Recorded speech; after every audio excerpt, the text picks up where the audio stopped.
জাতীয় দৈনিক সরেজমিন বার্তার ১৪তম প্রতিষ্ঠা বার্ষিকী উদযাপন ও পত্রিকার সম্পাদক ও প্রকাশক মোহাম্মদ বেলাল হোসাইন ভূঁইয়ার সুস্থতার জন্য বিশেষ দোয়ার আয়োজন করা হয়। ৫ জানুয়ারি রবিবার বিকাল ৪টায় নোয়াখালী মাইজদি শহরে অবস্থিত বাংলাদেশ রেড ক্রিসেন্ট সোসাইটির হলরুমে এই অনুষ্ঠান অনুষ্ঠিত হয়। দিনটি কেক কেটে ও দোয়া মাহফিলের মাধ্যমে উদযাপন করা হয়। অনুষ্ঠানে প্রধান অতিথি হিসেবে উপস্থিত ছিলেন মোহাম্মদ মাসুম বিল্লাহ, বার্তা সম্পাদক, জাতীয় দৈনিক সরেজমিন বার্তা। বিশেষ অতিথি হিসেবে উপস্থিত ছিলেন হুমায়ুন কবির, প্রকাশ্য ও সম্পাদক, দৈনিক জনজমিন, এবং মোহাম্মদ নুরুল আহমেদ মিলন, জাতীয় দৈনিক সরেজমিন বার্তা লক্ষ্মীপুর জেলার প্রতিনিধি। অনুষ্ঠানে অতিথিরা দৈনিক জনজমিন বার্তার বস্তুনিষ্ঠ সংবাদ পরিবেশনের প্রশংসা করেন এবং এর ভবিষ্যৎ যাত্রার জন্য শুভকামনা জানান।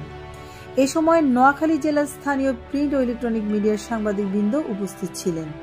জাতীয় দৈনিক সরেজমিন বার্তা ঢাকা থেকে প্রকাশিত হয়ে সারা দেশে বস্তুনিষ্ঠ সংবাদ পরিবেশনের দৃঢ় প্রতিজ্ঞাবদ্ধ। রুমানা ইসলাম, সিএন টেলিভিশন, নোয়াখালী।